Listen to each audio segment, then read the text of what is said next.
On September 26, 2012, the Republic of Armenia and the Geotim company signed a mining agreement. The subject of the agreement was Mount Amulsar, located on the border between Vayutstor and Syunik. Will the mountain retain its status or will it become a gold mine? We are tracing the developments. Welcome to Gndevaz, the village with an area of almost 8,000 hectares and a population of 990 people is hospitable to visitors. Narrow lanes of contiguous private houses, the village is just 5 kilometers southwest of the prospective mine. From the very first day of the construction, Mount Amulsar's future came to be an issue high on the agenda in Gndevaz. It is better for a man to be healthy. Health is more important than work. If you are healthy, you can work wherever you want, create, live. If they touch the mountain, both the nature and people will disappear. But even if they do not, who wants to fall ill or that my child falls ill? Where should we go? Shall we leave this beautiful village and where will we go? The government has to decide. Either they open the mine or close it down. You just cannot imagine the situation in our village now. People are divided into two camps. Some say it must be opened, others say it must not be. Amulsar is 2,987 meters high and the nearby area is the river basin of vital importance for Armenia. It is the source of most of the springs of our country's jewel, Jermuk. The eastern slope of Mount Amulsar is washed by the Vorotan River. The Arpa flows by the western slope. If the Amulsar gold mine is operated, we will lose 3 rivers, the Karp, the Arpa and the Vorotan. Their annual flow is around 1.5 billion cubic meters. The water will be contaminated with heavy metals, uranium, thorium, mercury and so on. The volcanic mountain is now a whirlwind of volcanic patients. Environmentalists were the first to raise an alarm, saying that turning the mountain into a mine was a risky idea. They signed the European Landscape Convention. The appearance, the landscape must not be changed, but we are allowing the entire mountain to be destroyed. Both local and international experts have for many years been speaking of Amulsar's potential risks. This project is not beneficial either environmentally or socially or economically. It is too risky. Amulsar has been known to have gold deposits since the USSR times, but back then the gold mine operation was regarded as inadvisable. In 2005, the Geotim company launched geological prospecting in the area. At the same time, Lydian International was registered in Jersey. Geotim made an absurd claim that it had been they that discovered the Amulsar gold mine. Lydian Resources is registered in the Virgin Islands, an offshore zone. Given this, I state that the interstate agreements do not apply to the Lydian Armenia founders, as the agreements do not contain a single mention of offshore zones. In 2014, it was Geotim that received permission to develop the Amulsar gold-bearing quartzite, and the construction started in 2016. Sometime later, Geotim was renamed Lydian Armenia. Who is the Lydian Armenia Executive Director? Haik Aloyan. He was deputy head of the Geological Service at the Mining and Smelting Research Institute. In 2005, he founded the Geotim company. In 2009, the Caucasus Gold CJSC was founded, with Mr. Aloyan named as director. The company has not so far been dissolved.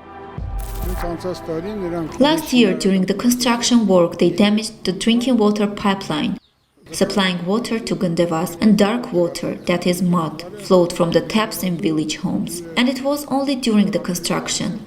And what may happen during operation, I can hardly say. Lydian Armenia is Lydian International's daughter company. Its shares are traded on stock exchanges. For example, according to the official website of the Toronto Stock Exchange, as of September 10, 2019, the market value of the company was $87,401,957. The price for the company shares started rising early in August, which means that the company's market value was lower before the public outcry over Amulsar.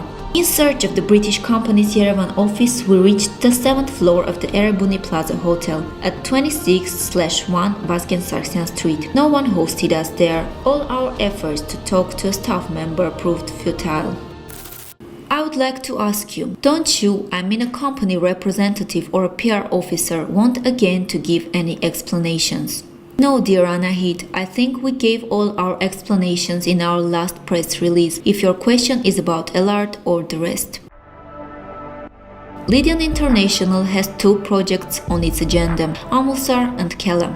The company set eyes on Georgia in 2006. The gold wealth of Armenia's northern neighbor seemed most prospective. But the Kela project was never launched and Amulsar was next in turn. If, for example, they had tried to launch mine operation near Borjomi, Georgians would never have allowed them to. By the way, the mine Lydian planned to launch in Georgia was not far from the Borjomi National Park. This must be the reason they were not allowed to. Borjomi is of great value to Georgia, so is Jermuk to us.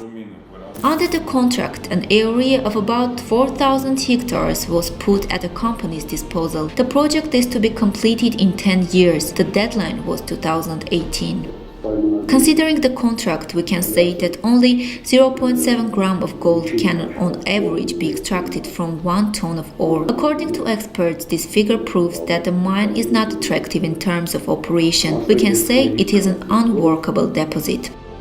According to the results of an expert examination by the Ministry of Environment announced on April 29, 2016, the Amulsar gold-bearing quartzite can be divided into 3 deposits: Tigranes and Artavasdes.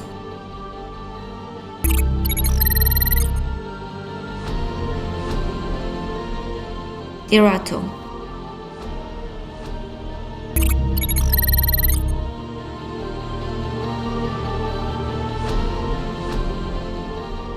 In total, the 3 deposits contain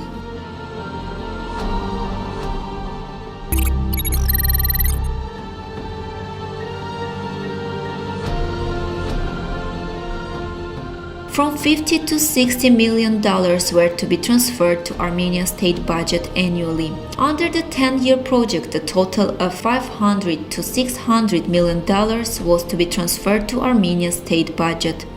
Let us look at the 5 largest taxpayers in Armenia in 2018. The Amulsar gold mine operation was to bring a total of 23.75 billion Armenian drams, which would have made Lydian Armenia the 4th largest taxpayer. Environmentalists stood up against the project the day it was approved, saying that turning Amulsar into a mine would cause grave environmental problems. The project to save Mount Amulsar has developed into a nationwide campaign. The drive has been joined by environmental organizations, activists, and Armenian residents specializing in different fields. Up to 80 or 90% of the local population must be against the mine operation. They, 3,000 people, which means 80 to 90% even signed a petition. The petition was sent to the village community head and to the government for metal mining to be banned in this area.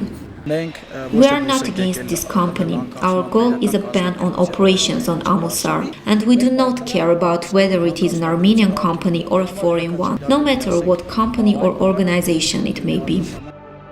Experts that assess the environmental impact found themselves in the opposite camp. According to the law, it is the company concerned, not the government, that selects the experts. We are not hired. We are not mercenaries. We do our job and send the obtained data to the company, which prepared the environmental impact assessment report, and the government approves it. These are people who, playing scientists, voice their opinions. We can prove many of them prepared the project at the request of Lydian, and in fact were employed by it and may continue even now. Botanically, the mine can certainly be opened and operated because the only plant is the five-finger Potentilla purpuranta, which is included in the Red Book of Armenia and grows just on Mount Amulsar. And when the work gets underway, its population will partly be destroyed. Therefore, this part of the population, about 2,000 flowers, has been brought to the 7th branch of the botanical gardens. No economic activity must be allowed in the places that are natural habitats of rare species. As regards the Apollo butterfly, Parnassus apollo, a rumor that circulated that the place is not its natural habitat. Our guys went there and took pictures of the butterfly right on the nectariferous plant. According to the environmental expert examination by the Ministry of Environment of Armenia of April 29, 2016, the air pollution-related economic damage, the land pollution-related economic damage. Even when the mine was yet under construction, the Gndevaz residents felt the economic and social aftermath of the environmental disaster, but some of them had already sold their plots to Lydian Armenia. I sold 3,000 square meters. Why did you sell?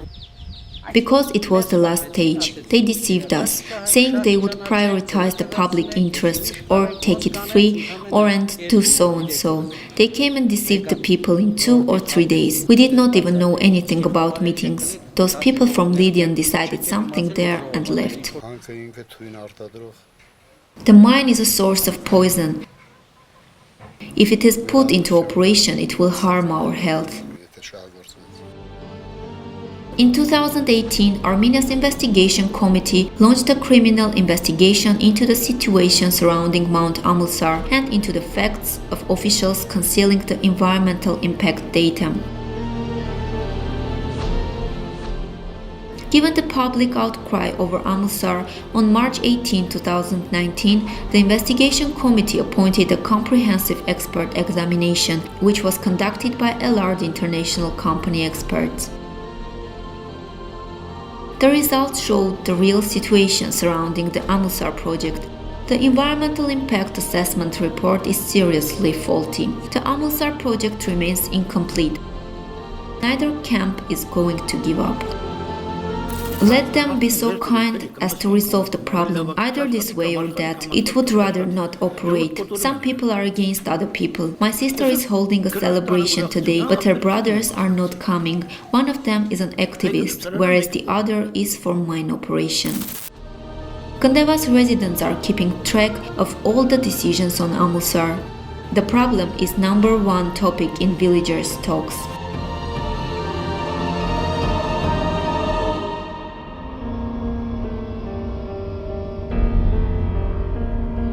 Amulsar has many hills of Achilles. Will Amulsar remain a mere mountain or will it be turned into a mine? It is a question still high on the agenda. The government and the company have not yet made a final decision. We will go on informing you of the problems of public concern. Today's topic is gold and Amulsar. Our next topic is immigrants from India in figures and real life stories.